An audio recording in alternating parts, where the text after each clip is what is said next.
Greetings, my dear friends. I'm happy to see you here. My name is Alex. Welcome to my channel.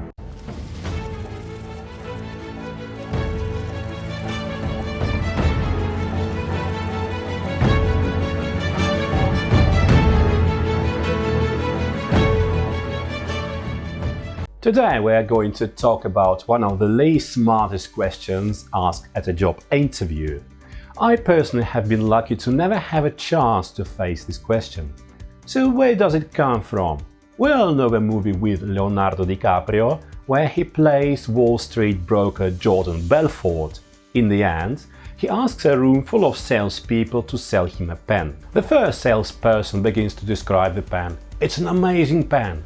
Belfort wasn't satisfied with the answer, so he passes the pen to a second salesperson who describes the pen's features.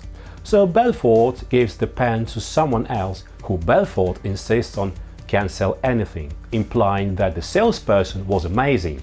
The man grabs the pen and asks Belfort to write his name. When Belfort responds that he can't write his name because he doesn't have a pen, the man hands the pen back to Belfort and replies, "Exactly. Supply and demand." So why was the first approach wrong? The biggest mistake is that he approached the problem by telling someone about the pen's features. It's a nice pen.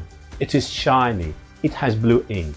These features may be what makes the pen useful, but they are boring. They do not get someone interested in making a purchase, especially something as simple as a pen. Similarly, you can't tell people how they are going to feel. It's not uncommon to your first instinct to be "you will love this pen." The reason is that no one likes being told how to feel. They want to feel that way themselves. No one can tell you "be happy" and suddenly you are happy. Life doesn't work that way. So what is the real answer? Interestingly, the real Jordan Belfort gives the following answer. The real answer is, before I'm even going to sell a pen to anybody, I need to know about the person. I want to know what their needs are. What kind of pens do they use? Do they use a pen? How often do they use a pen? How they like to use a pen formally to sign things or use it in their everyday life? The first idea is that when you say "sell me this pen," I want to hear "ask me a question." So here are 3 sales tips from the Wolf of Wall Street and the way I see them. This does not exactly mean that you are talking your personal life or hobbies. After all, you see this person for the first time. What makes you the most attractive for him is being professional. You are going to show that you are an expert, a person who can listen to the needs of a customer, understand his problem and find a solution. The more you know and the more experience you have, the more you are respected by a customer. So even if he does not buy from you this time, for reasons beyond your powers, next time he will come back to you as someone who brilliantly knows his job. You gather as much information as you need in order to deliver the right solution, and the more perceptive to new information you are, the better you know your product, more trust and confidence the customer gives to you. Even if you think the solution is beyond your knowledge and expertise, at least your job is to gather as much information as needed. Don't worry if you cannot solve the problem at once, you will come back to him with the right answer later. Experience doesn't come with the first breath of air at birth. This means that you try your best to control the sale, and if a conversation diverges from the main topic, return it to the path of the main subject. Try to be persuasive about what you are talking about and make the customer love what he's going to buy. Well, this tip is a wee bit tricky, as if the customer does not feel comfortable about continuing the conversation, if you continue to press, there is a risk he might close and the fine bonds between you might be broken. So these were the main tips. I personally believe that they are absolutely right, but I would add more. And since we're talking about such simple thing as pen, maybe it is really enough. And let's get back to our pen selling question.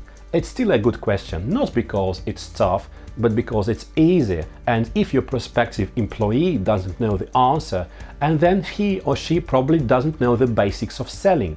It comes down to one simple trick. You have to know the buyer. Belfort, now a motivational speaker, has explained it himself. If you want to sell the pen, you ask the buyer questions. You ask him how long he's been looking for a pen, why he wants a pen, what owning a pen means to him.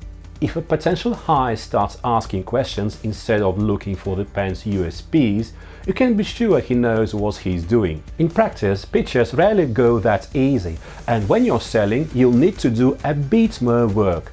So the next step after asking enough questions to know the buyer is to build an emotional attachment. You can do that with a story. You might point out that when presidents sign treaties, they use a different pen for each signature, and they give the pen to the one of the people who helped to make the treaty happen. The pen becomes a souvenir. It reminds them of a historic moment. The same is true of the pen the interviewee is selling to the interviewer. It's not just a pen, it's the pen the interviewer used to sign his last deal and build his business. The pen is cheap, but the memories, well, they are available for a bargain. It doesn't matter what you're selling, you have to know the buyer, and you have to give him a story that builds an emotional attachment to the product. It's not a big trick, and today's sales channels have made meeting that challenge easier than ever, even when all you're selling is just a ball pen. So guys, basically this is all concerning this tricky question. I hope you will never hear it, as it seems to be slightly trivially annoying. But knowing the essence of this question might help you to understand similar questions and their nature. I hope you have not fallen asleep during this video. If you haven't, please put a like. Or if it is high time to wake up, and put a dislike. And of course, please subscribe to my channel. One thing I can promise you is that I never ask my clients to judge me on my winners. I ask them to judge me on my losers, because I have so few. Thank you very much for watching this video. See you soon.